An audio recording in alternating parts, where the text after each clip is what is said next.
Dur sayang ngapunten saestu yen dereng saged nuruti apa karepmu, tapi aja sumelan ana dina liyane bakal tak upayake mbok kepiye carane.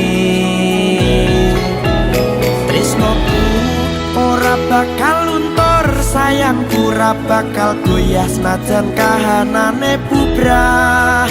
Aku bakal setia, ora mungkin mendua, matur suwun sampai